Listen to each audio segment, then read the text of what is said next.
All the years that they're worshiping idols, the rain has never failed. Now that so many of them have given their life to Jesus Christ, the rain stopped. And now they've turned against the evangelist. They ordered him to leave their town and take his God with him. Mabaxi refused to leave, and the chief finally called him in and he said, let me tell you something. Unless they would get rain by sunrise tomorrow, you would be our next meal. Mabaxi goes into his tent on his face before God.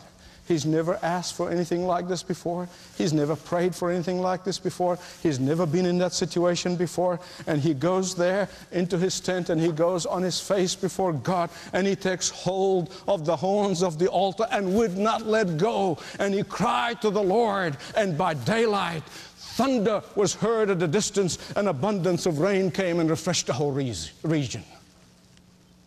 Now, congregation, listen to me. Do you know what the problem with us in the West is? Listen to me.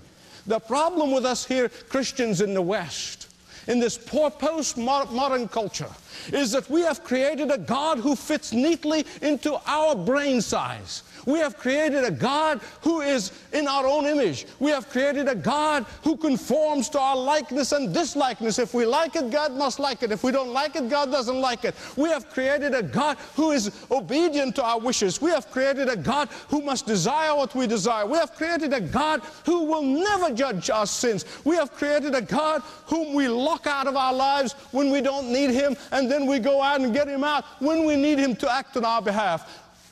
We have created a God who is helpless without us. And that is a tragedy of all tragedies.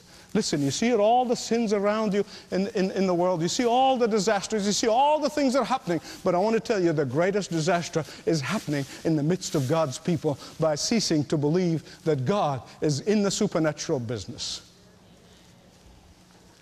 In the midst of famine, God supernaturally provides for His community, His faithful ones, through the faith of the prophet Elisha. Elisha said to his servant, get the big pot. I told you, not the middle size, not the small one, not anyone in between. Go and get the biggest one, the largest one. And I want you to go and make us a delicious stew.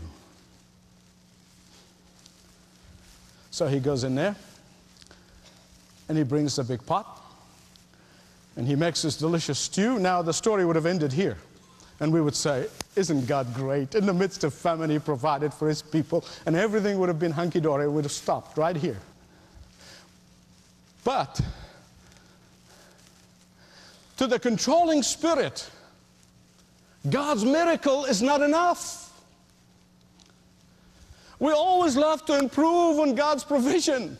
We always love to intrude on God's faithfulness. We always love to modify God's plan. We always love to get the credit for ourselves. Here's the pot, boiling with delicious stew. Can you smell it? I mean, you can begin to smell it. Just listening and reading those words, you can begin to smell. Look at verse 39. One of them. Can you say one of them again? One of them.